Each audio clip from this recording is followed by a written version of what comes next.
شروع کریں.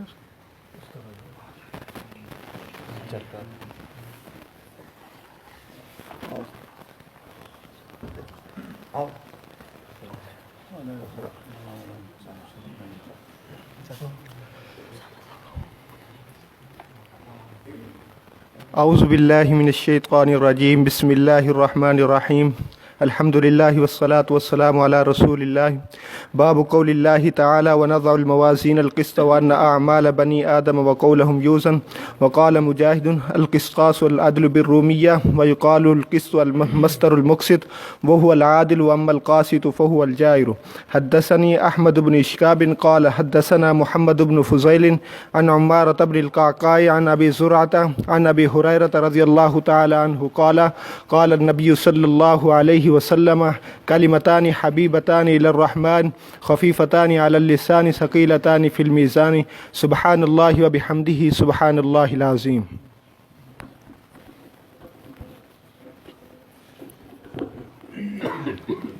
اعوذ باللہ من الشیطان الرجیم. بسم اللہ الرحمن الرحیم. الحمد للہ رب العالمین. باب قول اللہ ونضع الموازین القسط لیوم القیامة وأن أعمال بني آدم وقولهم يوزن. وقال مجاهد القسطاس العدل بالرومية ويقال القسط مصدر المقسط وهو العادل وأما القاسط فهو جائر. حدثنا أحمد بن أشكاب قال حدثنا محمد بن فضيل عن عمارة بن القعقاع عن أبي زرعة عن أبي هريرة رضي الله تعالى عنه قال قال النبي صلى الله عليه وسلم كلمتان حبيبتان إلى الرحمن خفيفتان على اللسان في الميزان ثقيلتان في الميزان سبحان الله وبحمده سبحان الله العظيم. اعوذ باللہ من الشیطان الرجیم. بسم اللہ الرحمن الرحیم. باب قول اللہ ونضع الموازین القسط لیوم القیامة وأن أعمال بني آدم وقولهم يوزن. وقال مجاهد القسطاس العدل بالرومية ويقال القسط مصدر المقسط وهو العادل وأما القاسط فهو الجائر. حدثنا أحمد بن إشكاب قال حدثنا محمد بن فضيل عن عمارة بن القعقاع عن أبي زرعة عن أبي هريرة رضي الله عنه قال قال النبي صلى الله عليه وآله وسلم كلمتان حبيبتان إلى الرحمن خفيفتان على اللسان ثقيلتان في الميزان سبحان الله وبحمده سبحان الله العظيم.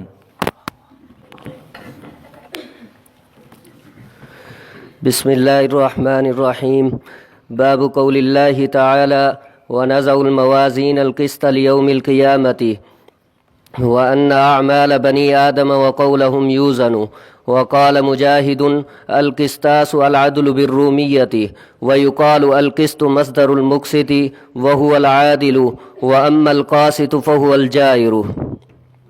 حدثنا أحمد بن إشكاب قال حدثنا محمد بن فضيل عن عمارة بن القعقاع عن أبي زرعة عن أبي هريرة رضي الله تعالى عنه قال قال النبي صلى الله عليه وسلم كلمتان حبيبتان إلى الرحمن خفيفتان على اللسان ثقيلتان في الميزان سبحان الله وبحمده سبحان الله العظيم.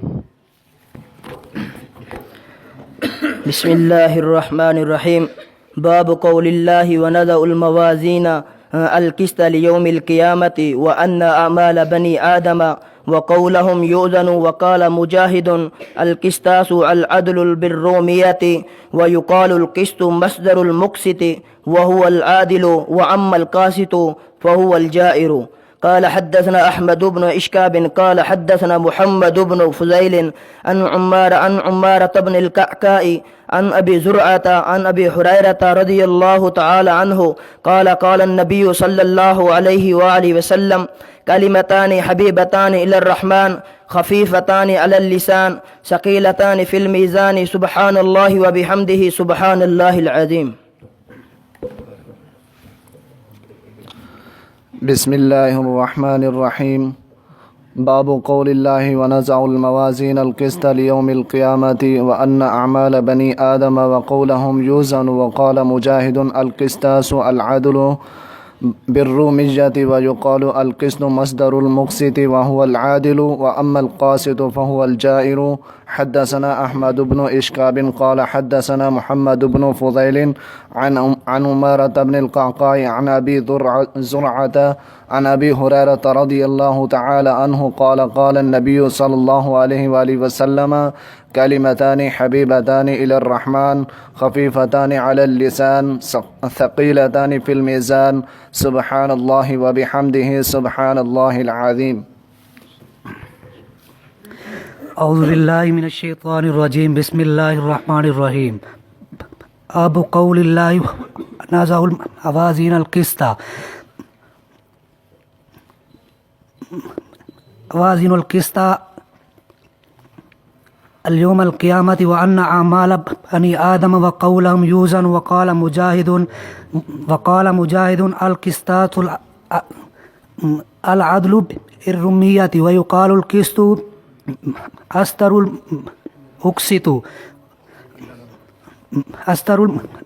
المقسط هو العادل أما القاسط هو الجائر.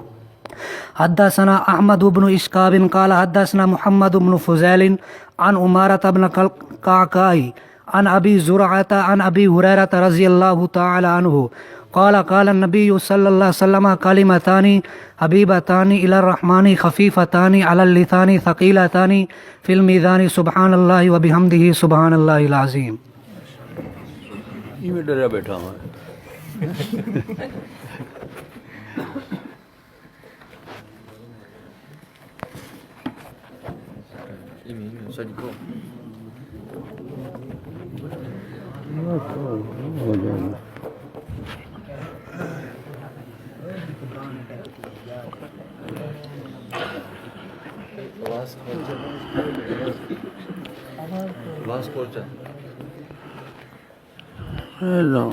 ہے بھی غلط.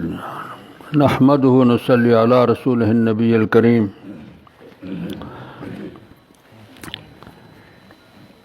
یہ امام بخاری رحمہ اللہ کی الصحیح الجامع الصحیح کا آخری باب ہے اور آخری حدیث آپ نے پڑھی ہے.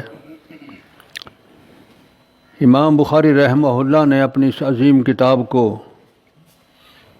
مکمل شریعت کے حوالے سے مدون کیا ہے اور مؤلف کیا ہے.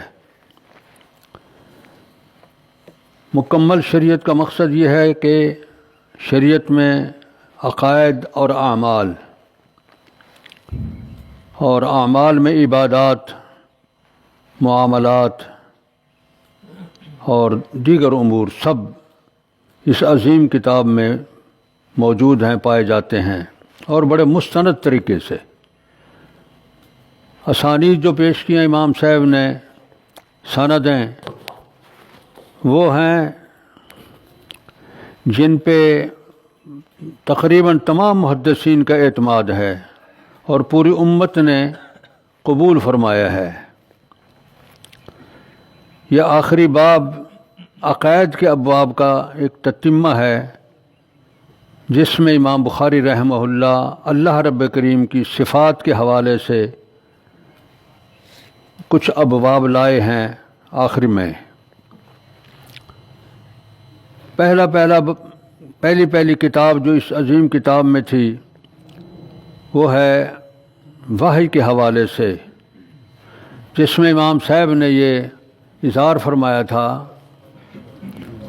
کہ یہ جو کچھ تمہارے سامنے یا امت کے سامنے رکھا جا رہا ہے یہ سب اللہ کی طرف سے آیا ہوا پیغام ہے. اس پیغام کو مدون کر کے اور مستند ذریعے سے امت کے سامنے پیش کیا جا رہا ہے. یہ پہلی کتاب الوحج امام صاحب نے مرتب کی اور وحج کے حوالے سے بہت سی روایات جمع فرمائیں. درمیان میں عبادات، نماز کے حوالے سے، روزے کے حوالے سے، زکوٰۃ کے حوالے سے اور آگے پھر معاملات تجارات کے حوالے سے ایک دوسرے کے ساتھ لین دین، مکمل شریعت کا مقصد ہے کہ انہوں نے اظہار فرمایا ہے۔ آخر میں کتاب التوحید اس کا نام ہے، یہ مرتب کی، اور دوسرا نام اس کا رد الجہمیہ وغیرہ من المبتدعہ یہ بھی ہے، کہ اس میں جن لوگوں نے اللہ کی عظیم صفات کا انکار کیا تھا ان کو کتاب و سنت کے حوالے سے بتایا گیا ہے کہ تمہارا انکار کرنا یا تعویل کرنا اللہ کی صفات میں غلط ہے۔ کسی کا نام نہیں لیا امام صاحب رحمہ اللہ نے، صحیح اللہ کے حوالے سے جو عقیدہ ہونا چاہیے وہ بیان کر دیا ہے کہ اللہ کی فلاں صفت ہے، فلاں صفت ہے، فلاں صفت ہے۔ یہ صفات جامع انداز سے اور صحیح ترین سندوں سے بیان کر دی ہیں۔ بین سطور میں خود بخود ان لوگوں کی تردید ہوتی آئی ہے، یا تو سرے سے ہی انکار کرتے تھے اور یا پھر تعویل کرتے تھے۔ جہمیہ جنہیں معطلہ بھی کہا جاتا ہے وہ اللہ کی صفات کے منکر ہیں، وہ مانتے ہی نہیں اللہ کی صفات کو۔ وہ کہتے ہیں اگر یہ صفات اللہ کی مانی جائیں جو مخلوق کے لیے ہیں تو وہ مخلوق کے مشابہ ہو جائے گا، اس لیے اللہ کو ان صفات سے معرہ قرار دیا جائے، خالی قرار دیا جائے۔ تو چونکہ کتاب و سنت میں صفات بیان ہوئی ہیں اس لیے ان کا انکار کر کے وہ صحیح کافر بن گئے ہیں، چٹے کافر بن گئے ہیں۔ کچھ لوگوں نے تعویل کی ہے بعض صفات کی، بعض ذاتی صفات کی تو وہ تعویل نہیں کی انہوں نے، البتہ بعض صفات ایسی ہیں جن کی انہوں نے تعویل کی ہے، جس طرح ید کا لفظ ہے، وجہ کا لفظ ہے، یا جس طرح ساق کا لفظ ہے، تو ان کی انہوں نے تعویلیں کی ہیں۔ اشاعرہ اور معتزلہ وہ اس میں آگے آگے اور پیش پیش ہیں، ان کو بھی امام بخاری رحمہ اللہ مسترد کرتے ہیں اور واضح کرتے ہیں کہ نہیں، یہ صفات بھی اللہ رب کریم کے لیے ثابت ہیں اور بلا تشبیہ مخلوق ثابت ہیں۔ دو مسئلے اور پیدا ہو گئے تھے جن کی آخر میں پھر امام بخاری نے بڑے زوردار طریقے سے تصحیح فرمائی ہے۔ ایک یہ کہ قرآن مقدس یہ مخلوق ہے، اللہ نے اس کو پیدا کیا ہے۔ معتزلہ نے یہ نظریہ پھیلایا تھا اور بڑے طاقت کے ذریعے اس کو پھیلانے کی، منوانے کی کوشش کی محدثین سے کہ قرآن یہ اللہ کا کلام تو ہے لیکن اللہ نے اس کو پیدا کیا ہے، مخلوق ہے۔ تو مخلوق اس طرح وہ کہتے ہیں کہ اللہ نے درخت میں ایک چیز پیدا کر دی، وہ سنوا دی موسیٰ کو، اس معنی میں کلم اللہ موسیٰ ہے، وہ پیدا کردہ چیز جو تھی نا وہی سنی تھی موسیٰ علیہ السلام نے، کوئی کلام اللہ کی صفت نہیں ہے۔ تو اس طریقے سے وہ اللہ کے کلام کو مخلوق کہتے ہیں، اور قرآن پاک جو اللہ کا کلام ہے ہمارے نزدیک یہ اس کو بھی وہ مخلوق قرار دیتے ہیں۔ امام بخاری رحمہ اللہ نے اس نظریے کو مختلف انداز سے مسترد کیا ہے اور باطل قرار دیا ہے کہ یہ غلط ہے۔ اللہ کے لیے کلام ثابت ہے اور کلام ازل سے ہے، اس کا تعلق ہمارے ساتھ چونکہ اب نزول ہو رہا ہے، ہمارے ساتھ یہ محدث کہلا سکتا ہے کہ ہم نے اسے سنا، جبریل نے سنایا، رسول نے سنایا، تو اس معنی میں آپ اس کو محدث کہہ سکتے ہیں، نیا، لیکن اس معنی میں کہ وہ اللہ کی صفت ہے اس کو نیا نہیں کہہ سکتے، محدث نہیں کہہ سکتے، یہ قدیم ہے اور غیر مخلوق ہے۔ اس میں پھر ایک اور مسئلہ چھوٹا سا پیدا ہو گیا تھا امام بخاری رحمہ اللہ کے زمانے میں، وہ یہ تھا کہ ہم جو قرآن پڑھتے ہیں ہماری تلاوت جو ہے یہ مخلوق ہے یا نہیں۔ تو بعض اہل سنت میں محدثین وہ کہنے لگے کہ اس کو بھی آپ مخلوق نہ کہو، قرآن پاک پڑھنے کو بھی مخلوق نہیں کہنا چاہیے، کیونکہ اس سے ایک راستہ نکلے گا قرآن کو مخلوق کہنے کا۔ معتزلہ فائدہ اٹھائیں گے، دیکھو جی فلاں نے کہا ہے کہ قرآن میں نے پڑھا ہے اور قرآن مخلوق ہے، میں نے پڑھا ہے اور میرا پڑھنا مخلوق ہے، تو قرآن مخلوق ہو گیا، غلط فائدہ اٹھائیں گے۔ اس لیے یہ لفظ ہی نہ بولو، جو بولے گا وہ مبتدع ہے۔ امام بخاری رحمہ اللہ سے یہی مسئلہ کچھ ایج پیچ کر کے پوچھا گیا تو انہوں نے وضاحت کی کہ بھائی کہ میری تلاوت میرا فعل ہے، اور میرا فعل تو اللہ کی تخلیق ہے۔ جو اس میں قرآن پڑھا گیا ہے، مقروء جو ہے یا مطلوب جو ہے، وہ اللہ کا کلام ہے، وہ غیر مخلوق ہے۔ یہ ایک باریک سا فرق تھا امام صاحب نے ظاہر کیا، جس پر وہاں امام بخاری کے خلاف ایک رائے عامہ یعنی فضا مقدر کر دی گئی اور ان کے خلاف کر دی گئی۔ امام بخاری نے رحمہ اللہ آخر میں آ کر اس مسئلے کو بڑے صاف انداز سے اور مختلف انداز سے اس کو سمجھانے کی کوشش کی ہے۔ آخری باب میں بھی تھوڑا سا اشارہ یہاں بھی موجود ہے۔ ایک تو مسئلہ یہ چلا تھا کہ تلاوت جو ہے یا یہ سیاہی جو ہے یا یہ کاغذ جو ہیں، ہمارا پڑھنا جو ہے یہ کیا ہے؟ یہ تو مخلوق ہے، یہ تو ہم پڑھ رہے ہیں، اس میں اچھی آواز بھی ہوتی ہے، خراب آواز بھی ہوتی ہے، جید تلاوت بھی ہوتی ہے، ردی تلاوت بھی ہوتی ہے، یہ صفت تو ہمارے فعل کی ہے، لیکن جو پڑھا گیا بیچ میں وہ قرآن اللہ کی جو صفت ہے وہ غیر مخلوق ہے، وہ قدیم ہے۔ محدثین اہل سنت کا نظریہ یہی تھا، یہی امام بخاری کا نظریہ ہے۔ تو جن لوگوں نے ان کے خلاف ایک ذاتی معاصرت کی بنا پہ شور اٹھایا تو وہ بے فائدہ سا شور تھا، صحیح نہیں تھا، امام زہلی وغیرہ نے یہ کام کیا تھا۔ تو بہرحال اللہ ان کو معاف کرے، وہ بھی اچھے لوگ تھے، محدثین میں ان کا شمار ہے۔ تو امام بخاری نے اس آخری باب میں بھی اس مسئلے کو لیا ہے۔ ایک دوسرا مسئلہ اور چل پڑا تھا، وہ معتزلہ نے پیدا کیا کہ دیکھو ہمارے عمل، یہ جو قرآن میں آتا ہے کہ تلیں گے، تو عمل تو ایک عرض ہے، اعراض ہیں، یہ کوئی جوہر تو نہیں، مادہ تو نہیں، چیز تو نہیں کہ تلتی تو ہیں چیزیں، جس طرح یہ کتاب کاغذ ہے یہ تلتا ہے، لکڑی تلتی ہے، یہ گھڑی تلتی ہے، یہ چیزیں تلتی ہیں، اور یہ معانی جو ہیں یہ اعراض، یہ قابل وزن تو نہیں ہے یہ۔ تو ان کو کہنا کہ یہ تلیں گے قیامت کے دن ہمارے اعمال، ہمارا روزہ تلے گا، ہماری نماز تلے گی، ہمارا حج تلے گا، یہ صحیح نہیں ہے۔ تو قرآن پاک نے جہاں یہ لفظ بول دیا ہے کہ وزن ہوگا، تو اس کا مقصد یہ ہے کہ اللہ عدل کرے گا، انصاف کرے گا۔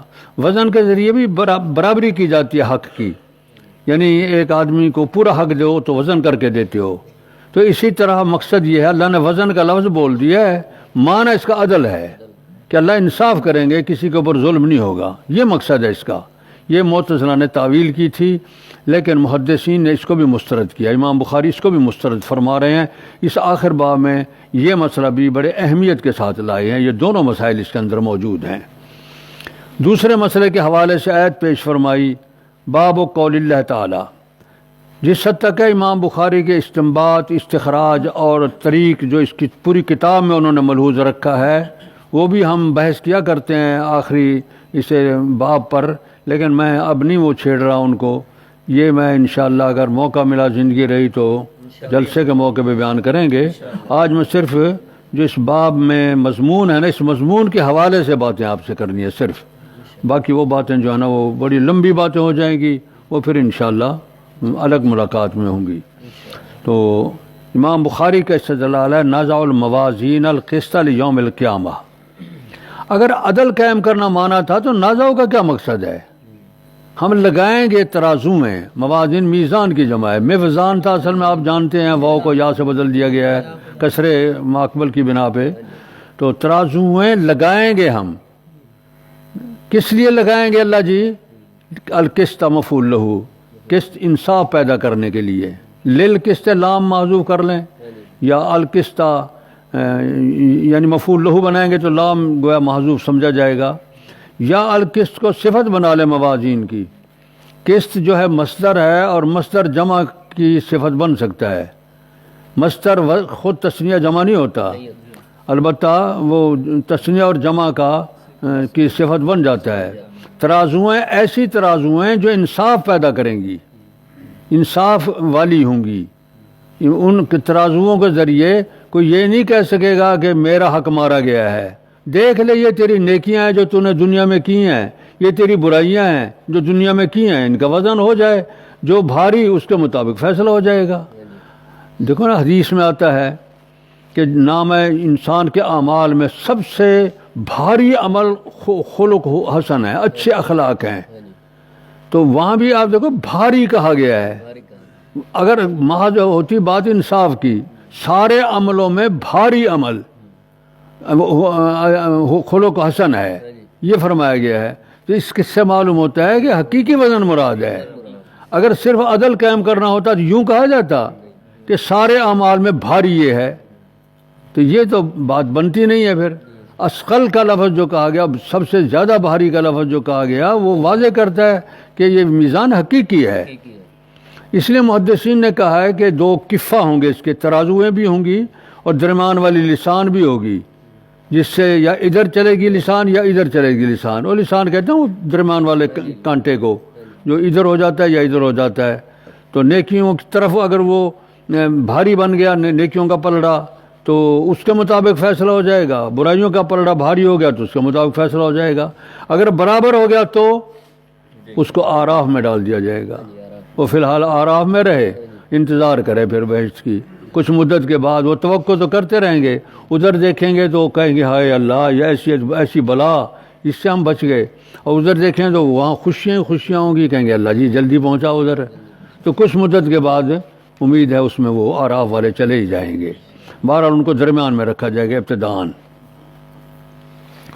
تو اللہ پاک نے تو یہ فرما دیا، بڑا واضح کر دیا۔ ویسے قرآن پاک میں اور بھی کئی مقامات، من ثقلت موازینہ فہو فی عیشۃ راضیہ ومن خفت واما من خفت موازینہ فامہ ہاویہ وما ادراک ما ہی، یہ آیت ہے۔ اسی طرح اور بھی کئی مقامات پہ قرآن پاک میں آیات مبارکہ موجود ہیں جن سے معلوم ہوتا ہے کہ اعمال کا وزن ہوگا، اور بھاری بھی ہوں گے اور خفیف وزن بھی ہوں گے۔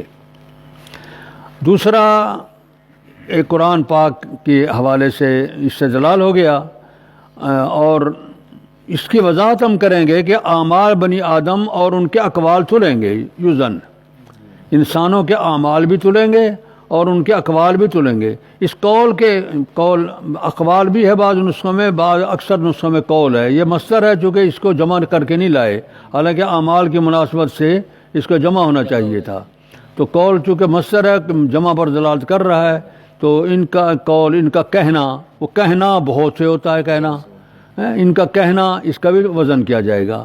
اچھا کہنے میں، قول میں تلاوت بھی تو آ گئی تو اس کا بھی وزن ہوگا، تو وہ بھی عمل ہے۔ یہ اشارہ کر گئے تتمے میں کہ میں نے 8-10 باب جو اس موضوع کے باندھے ہیں، جس طرح میں بتاتا آیا ہوں آپ کو کہ قرآن پاک کی تلاوت بھی امام بخاری فرماتے ہیں کہ یہ ہمارا فعل ہے، اور یہ ہمارا فعل مخلوق ہے، جو اس میں پڑھا گیا ہے اللہ کا کلام جو ہے وہ غیر مخلوق ہے، صحیح مسلک یہی ہے۔ تو آخر میں بھی اسی کی طرف اشارہ فرما رہے ہیں، وقولہم، یعنی انسان کا کہنا جو ہے منہ سے بولنا، تلاوت بھی بولنا ہوتا ہے، تو یہ بھی تولا جائے گا، اس کا بھی وزن ہوگا باقاعدہ، اس کی طرف بھی اشارہ ہو گیا، اور اس کو ثابت کریں گے ایک حدیث سے آگے، اعمال بنی آدم وقولہم یوزن۔ ایک نظریہ یہ تھا جس طرح کہ معتزلہ کا نظریہ ہے کہ قسط کا معنی عدل تھا، چنانچہ مجاہد کے حوالے سے بیان کر رہے ہیں کہ وہ کہتا ہے کہ قسطاس عدل ہے رومی زبان میں۔ سلف اہل سنت میں صرف مجاہد کا قول اور کسی کا قول نہیں ہے، یہ تمام محدثین، تمام اہل سنت وہ اس کے قائل ہیں کہ قسط سے میزان سے مراد حقیقی ترازو ہے۔ تو قسطاس کا لفظ قرآن میں آیا ہے ایک جگہ ترازو کے لیے، تو وہاں عدل کے معنی میں بھی آتا ہے، ٹھیک ہے وہ آتا ہوگا قسطاس ہے، لیکن موازین ہے یہاں تو استعمال کیا ہوا، میزان کو ہم نہیں کہہ سکتے کہ عدل کے معنی میں ہے۔ القسط کے لفظ کی بحث کرتے ہیں، القسطہ کا لفظ آ گیا نا قرآن پاک میں، موازین القسطہ، القسط یہ مصدر ہے مقسط کا، یہ اصل میں مصدر اور مصدر ہے، یہ قاف سین طا مادہ ہے اقساط کا، اور اقساط مصدر ہے مقسط کا، تو یہ مصدر المصدر ہو گیا، گویا کہ مادہ اصل کاف سین تا رہے گا۔ کاف سین تا کا معنی ہوتا ہے حصہ، نصیب، تو کاسا مانا اس نے حصہ لے لیا، حصہ تیرا ہے، کاسا تھا یہ لے گیا، یہ ظالم نہ بنا پھر.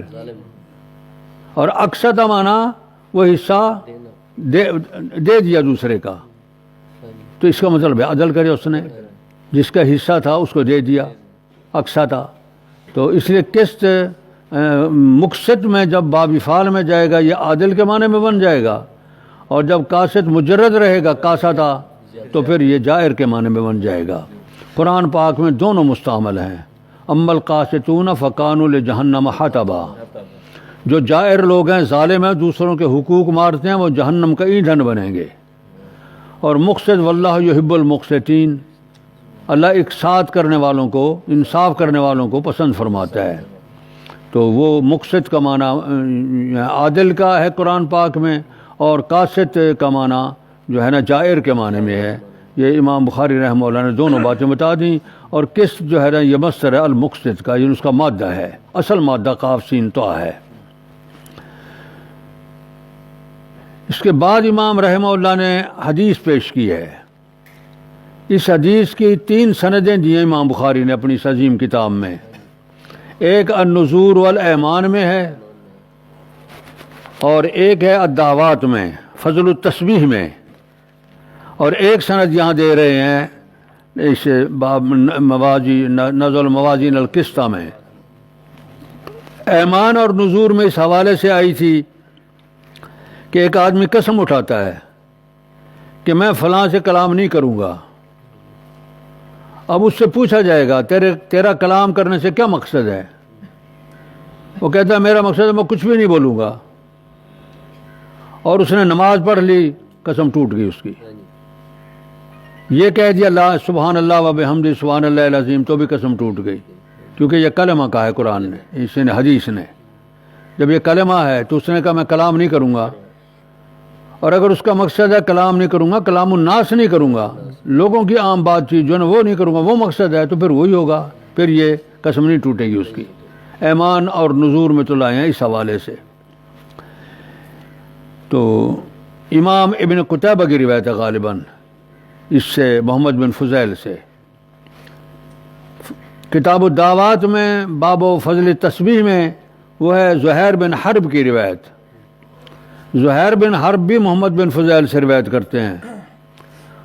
تو وہ فضل التسبیح میں اس طرح بنے گی. سبحان اللہ کی یہاں فضیلت بیان کی گئی ہے کہ تسبیح ایک ایسی چیز ہے کہ یہ قیامت کے دن وزن بھاری بنا دے گی. تو فضیلت آ گئی نا ایک. اور رحمان کو بھی محبوب ہے اور زبان پہ بھی آسان ہے. تو اس حوالے سے فضل التسبیح میں لے آئے ہیں. تو یہاں سے امام بخاری کا انداز بھی ہمیں سمجھ آ رہا ہے کہ وہ ایک ایک لفظ سے مسائل نکالتے تھے.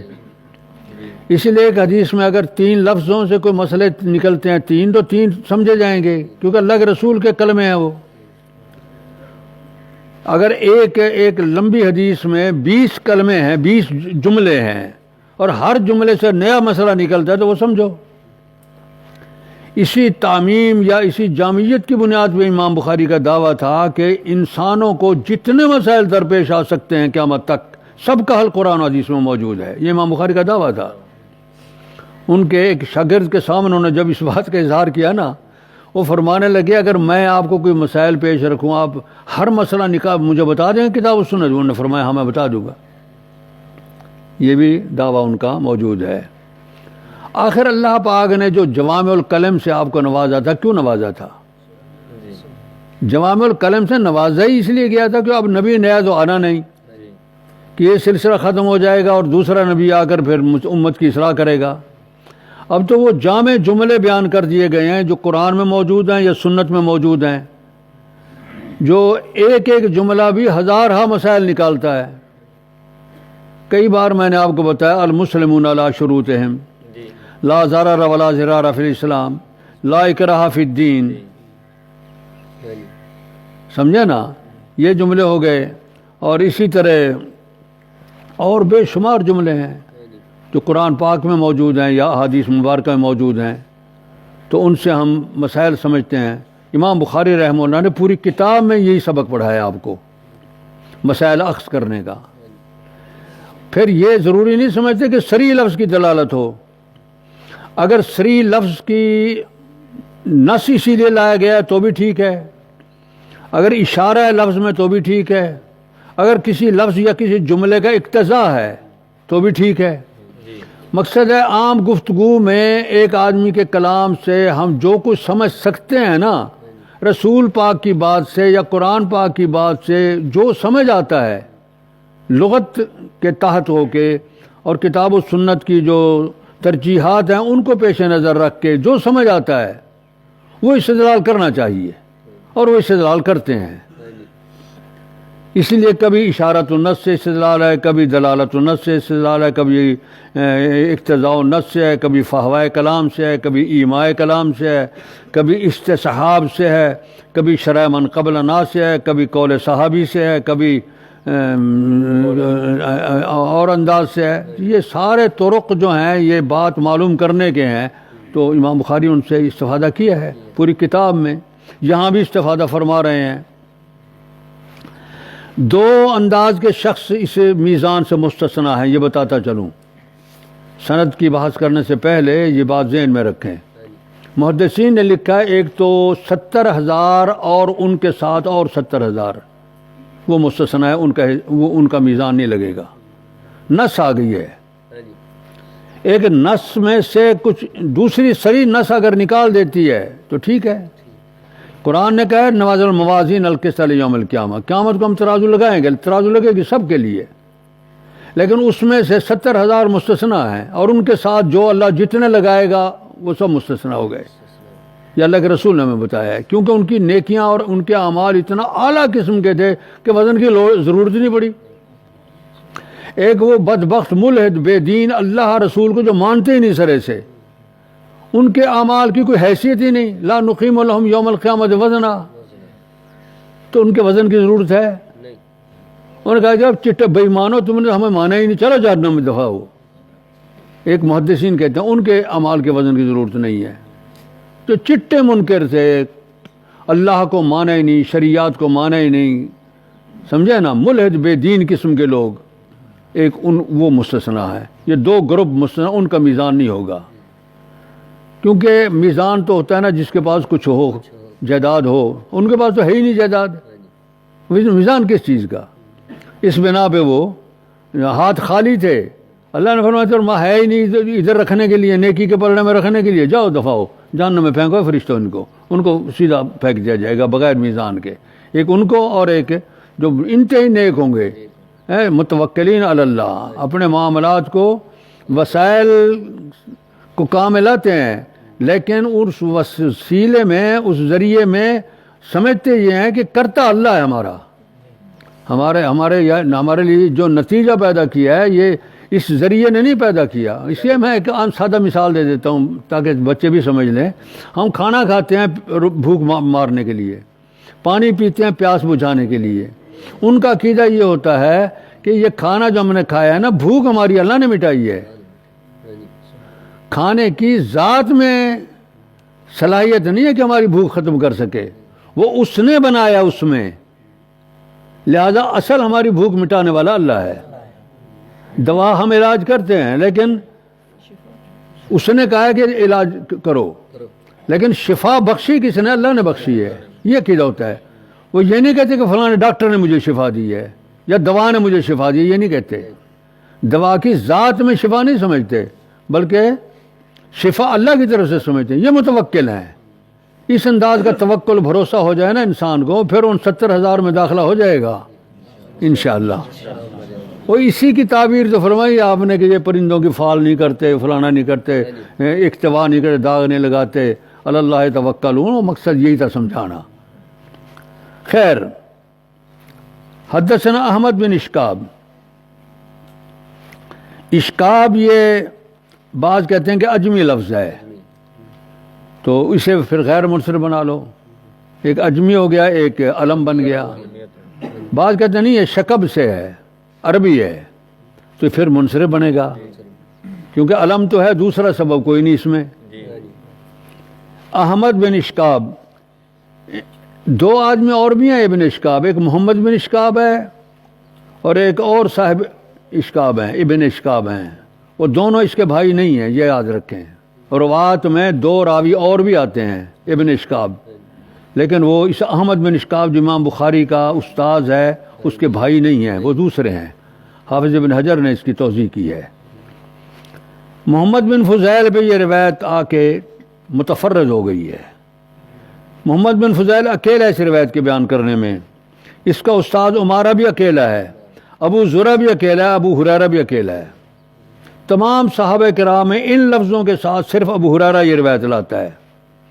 ابو ہریرہ کے بے شمار شاگرد ہیں، ان شاگردوں میں صرف ابو زرع اس روایت کو لاتے ہیں۔ ابو زرع کے بھی کافی شاگرد ہیں، لیکن صرف عمارہ اس روایت کو لاتا ہے۔ اس نیچے محمد بن فضیل ہے، یہاں تک تفرد رہا ہے۔ محمد بن فضیل کے بعد پھیل گئی یہ روایت۔ 3 استاد امام بخاری نے بتا دیا آپ کو، امام ترمذی کے 2 استاد اور ہیں، وہ ان کے علاوہ امام نسائی کا استاد اور ہے، ابن ماجہ کا استاد اور ہے، امام مسلم کے استاد یہ بھی ہیں اور بھی ہیں، امام بخاری والے بھی ہیں اور بھی ہیں۔ تو ہر محدث نے محمد بن فضیل کے مختلف یعنی اساتذہ سے یہ روایت لی ہے، اوپر سب کے محمد بن فضیل آ جاتے ہیں۔ تو اس کا مقصد یہ بنا مدار سند کون ہے؟ محمد بن فضیل، چونکہ راوی ثقہ تھے، عادل تھے، تام الضبط تھے، اعلیٰ ترین درجے کے تھے، اس لیے روایت ٹھیک ہے، چاہے روایت غریب ہے، تفرد ہے، لیکن ہے بالکل صحیح۔ تو امام حاکم نے جو یہ دعویٰ کیا تھا نا کہ بخاری کی روایت کے ہر طبقے میں 2 راوی ہیں کم سے کم، یہ دعویٰ صحیح نہیں ہے۔ بخاری کی پہلی روایت بھی اس میں بھی تفرد ہے، اور یہ آخری روایت میں تو 3-4 طبقات میں تفرد ہے۔ پتہ نہیں حاکم صاحب نے کہاں سے یہ دعویٰ گھڑ لیا کہ ان کی سند کی ہر روایت ہر طبقے میں 2 راوی ہیں کم سے کم، یہ صحیح نہیں ہے ان کا فرمانا، غلطی ہوئی ہے ان سے۔ بہرحال پہلی سند اور آخری سند دونوں میں تفرد ہے۔ عمارہ بن قعقاع بھی اکیلے ہیں، اور ابو زرع حرم نام ہے ان کا، ہا را میم، ہا آنکھ والی جو کہتی ہیں حرم ہے۔ تو وہ ابو ہریرہ سے، ابو ہریرہ کا نام تو آپ کو آتا ہی ہے، عبد الرحمن صاحب ان کا نام، اور بھی بتاتے ہیں عبد شمس وغیرہ بھی بتاتے ہیں، لیکن زیادہ وزنی صحیح بات یہ ہے عبد الرحمن تھا ان کا نام۔ ابو زرع کا نام عبداللہ بھی بتاتے ہیں، ہاں مختلف نام بتائے ہیں ان کے والد کے نام میں ہی بڑا اختلاف ہے۔ تو بہرحال عبد الرحمن زیادہ معروف ہے نام ان کا۔ تو سند کے جتنے روات ہیں یہ تمام کے تمام غیر مدلس ہیں، مدلس کوئی بھی نہیں ہے ان روات میں۔ ان سے بیان کر رہے ہیں تو ان کا انا قبول ہے، انا غیر مقبول نہیں، کیوں کہ یہ مدلس نہیں ہے۔ اگر مدلس ہوتا ہے ان میں کوئی، ویسے محمد بن فضیل سے حدثنا عمارہ ثابت ہے، الایمان والنذور میں جو سند آئی ہے نا قتیبہ کی، اس میں وہ حدثنا محمد بن فضیل حدثنا عمارہ کہتے ہیں، تصریح سما کی ہے۔ آگے ابو زرع اور ابو ہریرہ میں نہیں ہے تصریح سما، ابو زرع سے وہ عمارہ بن قعقاع بھی ان کہہ رہا ہے، اور ابو زرع بھی آگے ان ابی ہریرہ کہہ رہے ہیں، انا ہے۔ یہاں احمد بن اشکاب کی روایت میں 3 انانے ہیں، تو 2 جگہ تحدیث ہے۔ آپ نے اس نے جو نسخہ پڑھا ہے اس نے حدث نہیں پڑھا ہے پہلے میں، معلوم ہوتا ہے کہ ان کے پاس جو مخطوطہ نسخہ ہے اس میں حدث نہیں ہے، امام بخاری نے اکیلے نے پڑھا ہے یہ روایت، لیکن ہمارے جو عام نسخہ پھرتا ہے اس میں حدثنا ہے، اس میں معلوم ہوتا ہے امام بخاری کے ساتھ اور بھی ہیں پڑھنے والے احمد بن اشکاب سے۔ تو اس کا مقصد یہ بنا اگر وہ نسخہ صحیح ہے تو پھر امام بخاری بھی متفرد ہو گئے، احمد بن اشکاب سے متفرد بنیں گے، کیونکہ دوسرے احمد بن اشکاب کے علاوہ تو محمد بن فضیل سے اور بہت سارے محدثین لا رہے ہیں اس روایت کو، تفرد نہیں ہے روایت میں۔ بہرحال قال النبی استدلال ہے اس حدیث سے، کلمتان حبیبتان الی الرحمن خفیفتان علی اللسان ثقیلتان فی المیزان۔ کلمتان کلمہ کا تثنیہ، کلمہ جملے کے معنی میں اس جگہ 2 جملے ہیں، وہ 2 جملے ایسے جو محبوب ہیں، حبیبہ بمعنی محبوبہ، رحمان کو، اللہ کی صفت کے بعد رحمان کی صفت ہے، اور یہ رحمان کی صفت سوائے اللہ کے کسی اور پر نہیں بولی گئی، صرف اللہ کے لیے رحمان کی صفت بولی گئی ہے۔ پورے کتاب و سنت میں آپ پڑھ ڈالیں، کہیں بھی کسی مخلوق کے لیے رحمان کا لفظ نہیں بولا جائے گا۔ تو حبیبتان الی الرحمن، اللہ محبت کرتا ہے، اس کا مقصد ہے یہ دو کلمے اللہ کو محبوب ہیں. قل ان کنتم تحبون اللہ فاتبعونی یحببکم اللہ. اس سے معلوم ہوتا اللہ بھی محبت کرتا ہے. یہاں بھی معتزلہ نے پھڈے بازی کی اور اشاعرہ نے. اشاعرہ کہتے ہیں کہ یار اللہ محبت کرتا ہے، ہم بھی محبت کرتے ہیں. تو محبت میں تو ایک کمزوری ہوتی ہے، ہمارا دل پسیجتا ہے کسی کے ساتھ، سمجھے نا، تو ہمارے دل میں اس کی محبت آتی ہے. تو اللہ تو ان چیزوں سے مار رہا ہے، اس کا دل اس کو پسیجے اور رحم، یہ بات وزنی نہیں بنتی. وہ کہتے ہیں اللہ کی محبت کا پھر معنی یہ ہے جس طرح ایک محب اپنے محبوب کے ساتھ نرمی کرتا ہے نا، الطاف کرتا ہے، اس کی باتیں سنتا ہے، اس کی طرف توجہ کرتا ہے، یہ معنی ہے ابھی بتانے رحمان کا. تعویل کرتے ہیں وہ. محدثین کہتے ہیں نہیں، جس طرح باقی صفات ہیں اس صفت کو بھی اسی طرح لو کہ نہ صفات اللہ ہے سبحانہ و تعالی، سمجھے نا، لا تشابہ صفات المخلوق. ان للہ ان اللہ یحب ولکن محبتہ لا یشابہ محبت المخلوق. مخلوق اپنے انداز میں محبت کرتی ہے، اللہ اپنے انداز میں اپنی صفت کے حوالے سے محبت کرتا ہے. آپ نے فرمایا تھا نا ھذا احد نحبنا و نحبہ، یحبنا و نحبہ، یہ ہم سے محبت کرتا ہے، ہم اس سے محبت کرتے ہیں.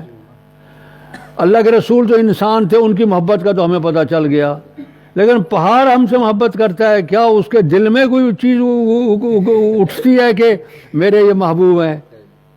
وہ اپنی شان کے مطابق محبت مراد ہے. وہاں پہاڑ کی محبت پہاڑ کے اپنے معنی میں، رسول کی محبت اپنے معنی میں، اللہ کی محبت اپنے معنی میں.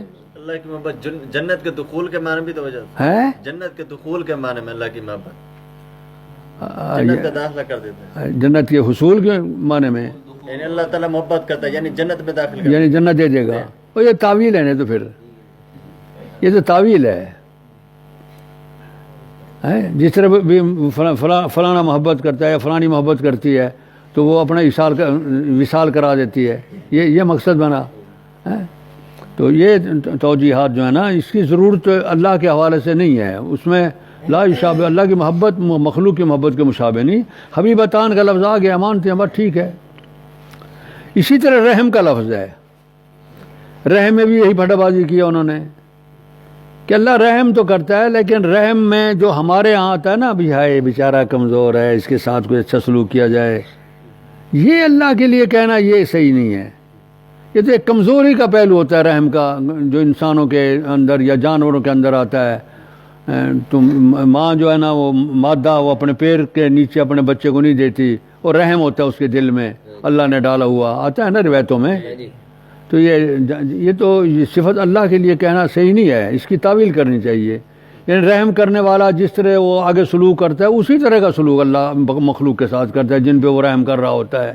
اس طرح کی تعویلیں کی شاعرہ نے، یہ کہ تعویل کی ضرورت نہیں. رحم کی صفت، محبت کی صفت، یہ واقعی حقیقی معنی میں ہے، لیکن مخلوق کے مشابہ نہیں، اس کی شان کے مطابق جو معنی حقیقی بنتا ہے وہی ہے. صحیح بات یہی ہے. خفیفتان اللسان، زبان پر آسان ہے. آپ یہ پاک کلمے پڑھتے رہیں، آپ کی زبان پہ کوئی وزن نہیں پڑے گا. سبحان اللہ و بحمدہ، سبحان اللہ العظیم، کیا وزن بن گیا ہے. ثقیلتان فی المیزان، لیکن ترازو میں بھاری ہوں گے. اس لفظ سے استدلال ہے اس مقام پہ، میزان میں ثقیل ہوں گے. ثقیل کا مقصد یہ بنے گا کہ واقعتاً وزن ہے. اگر واقعتاً وزن نہیں ہے، جس طرح وہ کہتے ہیں عدل قائم کرنا، اس لفظ بولنے کی ضرورت ہی نہیں تھی پھر کہ میزان میں وہ بھاری بن جائیں گے. یہ بھاری کیوں کہا گیا ہے؟ تو یہ ثقیل کا لفظ کہنا ہی دلیل ہے اس بات کی کہ حقیقی معنی میں ہے، کوئی مجازی سے زیادہ معنی نہیں ہے یہاں.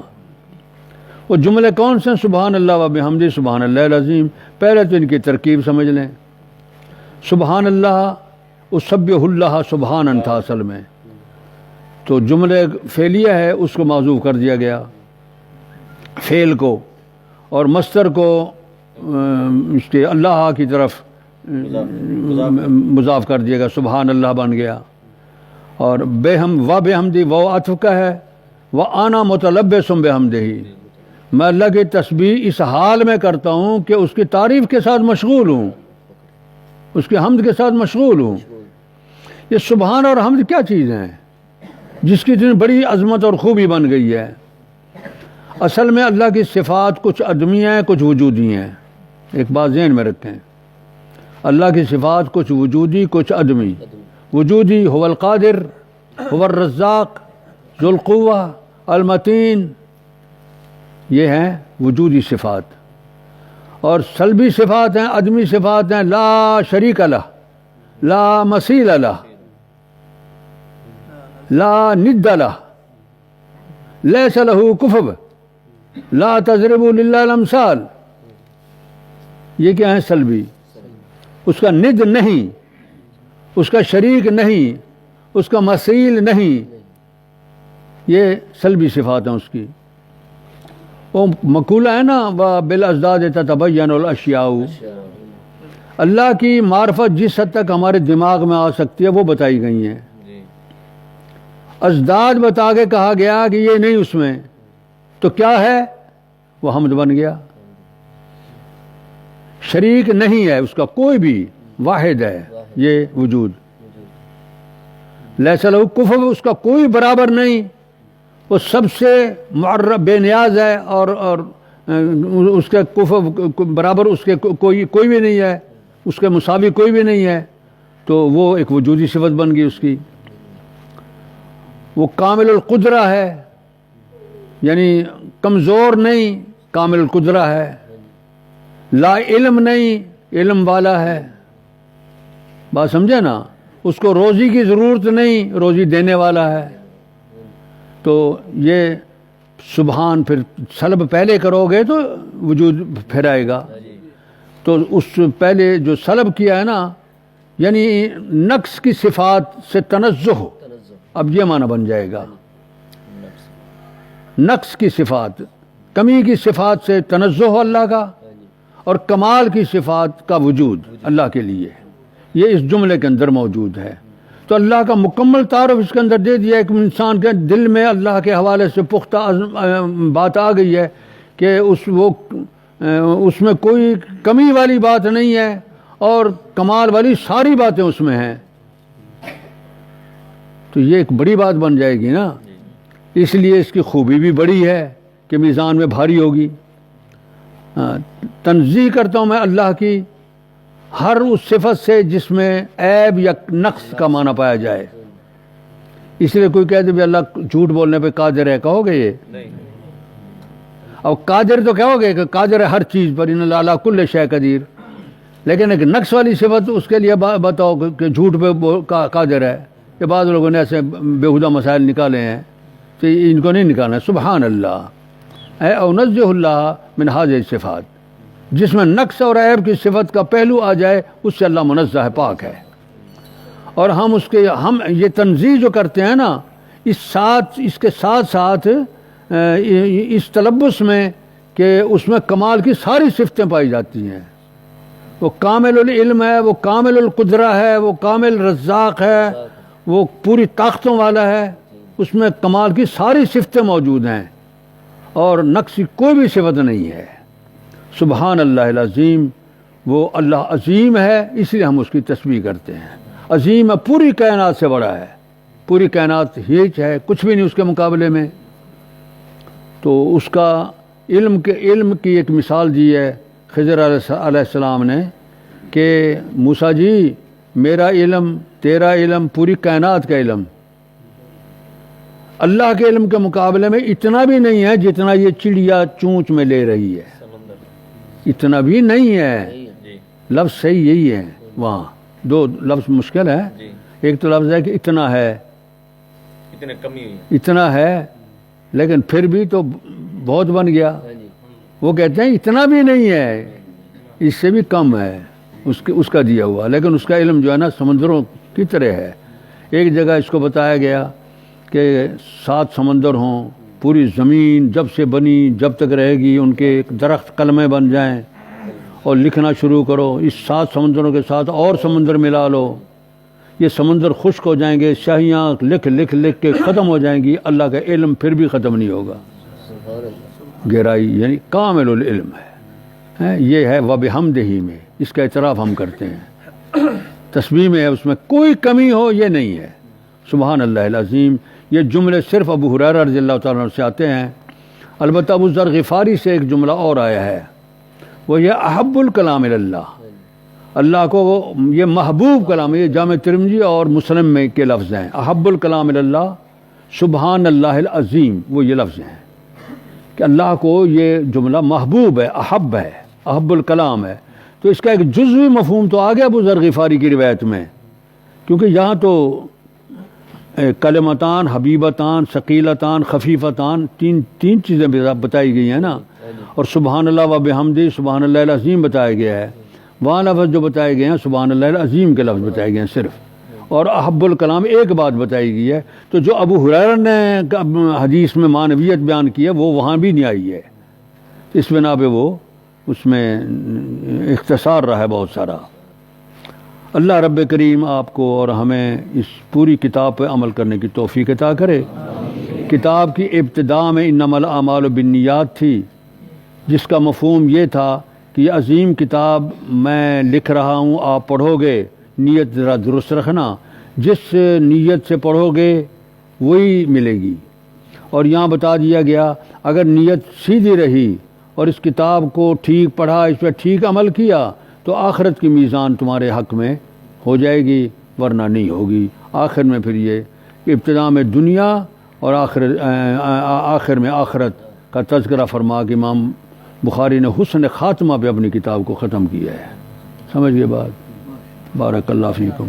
ثقیلتان فی المیزان کا معنی اگر یوں بھی کر لیں کہ جیسے اللہ تعالیٰ ایک دن جو ہے نا آخرت میں جو جہنم میں وہ جہنم میں، جو جنت ہے وہ جنت میں، اللہ تعالیٰ موت کو جو ہے نا ایک شکل دے گا پھر ذبح کر دے گا۔ ہاں، ثقیلتان فی المیزان مثال دی جاتی ہے، دے سکتے ہیں؟ ثقیلتان فی المیزان کے ساتھ اس کا کیا تعلق ہے؟ ان کو بھی اللہ تعالیٰ شکل دے گا، اعمال کو موت کو جیسے شکل دے گا، موت بھاری ہو جائے گی۔ موت کو جیسے اللہ تعالیٰ شکل دے گا ہاں، ایسے اللہ تعالیٰ اعمال کو بھی اچھا یوں کہہ رہے ہو۔ وہ بعض محدثین نے کہا ہے کہ صحائف جو ہے نا یہ تلیں گے، میں نے تو عام محدثین کا نظریہ بیان کیا ہے کہ خود یہ اعمال بھی تلیں گے، ان کا بھی وزن ہوگا، کیونکہ قیامت کی جو میزان ہے وہ دنیا کی میزان کے ساتھ مشابہت نہیں رکھتی، اس میں ہر چیز تلے گی۔ تو بعض علماء کہتے ہیں البتہ کہ ہمارے جو اعمال ہیں یہ متجسد ہو جائیں گے، جسم اختیار کر جائیں گے اور ان جسموں کو تولا جائے گا۔ یہ توجیہ کرتے ہیں، ہم تو کہتے ہیں توجیہ کی ضرورت نہیں ہے، حقیقی معنی نماز ہے، روزہ ہے، تو اللہ کے ہاں تو معروف ہی ہے۔ قیامت کو ہمیں دکھا دیا جائے گا تیری نماز ہے، اچھی پڑھی تھی یا بری پڑھی تھی، تو سب ہماری نظروں میں آ جائے گی۔ وہ عالم ہی اور ہے، اس عالم میں یہ معانی جو ہے نا یہ بھی متشکل ہو جائیں گے، ہمیں نظریں گے، نہیں سمجھے؟ قبر میں بھی تو سونی سونی دوست کے ساتھ وہ نماز آپ کی آ جائے گی، نہیں پڑھا آپ نے؟ ہاں، حدیث بطاقہ کا تو جو ذکر ہے اس کو تو ذکر کرنا چاہیے۔ اب بطاقہ والی روایت سے بعض لوگوں نے استدلال کیا ہے کہ لا الہ الا اللہ کا لفظ اس پہ لکھا ہوگا، تو وہ بھی حقیقت ہے، ٹھیک ہے، اس سے بھی استدلال کرتے ہیں بھی اعمال کو صحائف کے صورت میں بنا دیا جائے گا، اسی سے استدلال کیا علماء نے۔